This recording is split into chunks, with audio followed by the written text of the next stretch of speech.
Hello every one. ഇന്നിപ്പോൾ healthy oats ദോശയാണ് ഉണ്ടാക്കാനായിട്ട് പോകുന്നത്. അതിനിപ്പോൾ ഒരു 1.5 ഗ്ലാസ് ഓട്സ് ഞാൻ എടുത്തിട്ടുണ്ട്. അതിൻ്റെ കൂടെ തന്നെ ഒരു 1/2 ഗ്ലാസ് റവ. ഇതിലേക്ക് വെള്ളം ഒഴിച്ച് കൊടുത്ത ശേഷം ഒരു 15 മിനിറ്റ്സ് റെസ്റ്റ് ചെയ്യാനായിട്ട് വെച്ചിരിക്കുകയാണ്. 15 മിനിറ്റ്സിന് ശേഷം ഇപ്പോൾ ഒരു മിക്സിയിലേക്ക് ട്രാൻസ്ഫർ ചെയ്യാൻ നമുക്ക്.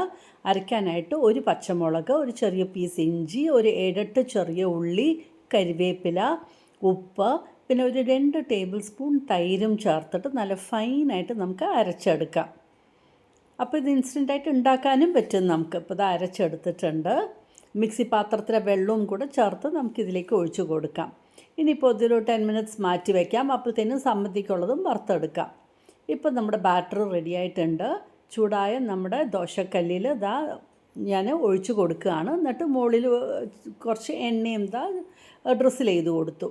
അങ്ങനെ നല്ല അടിപൊളിയായിട്ട് വിട്ടും വരുന്നുണ്ട്. നല്ല ടേസ്റ്റി ആൻഡ് ഹെൽത്തി ആയിട്ടുള്ള ഓട്സ് ദോശയും റെഡി ആയിട്ടുണ്ട്. അപ്പോൾ ഇതുപോലെ ബാക്കിയുള്ളതും നമുക്ക് ചുട്ടെടുക്കാം. അപ്പോൾ ഈസി ആയിട്ടൊരു റെസിപ്പിയാണ്, ഹെൽത്തിയുമാണ്. ഇതുപോലെ നിങ്ങളൊന്ന് ട്രൈ ചെയ്ത് നോക്കൂ, നിങ്ങൾക്കും ഇഷ്ടമാകും.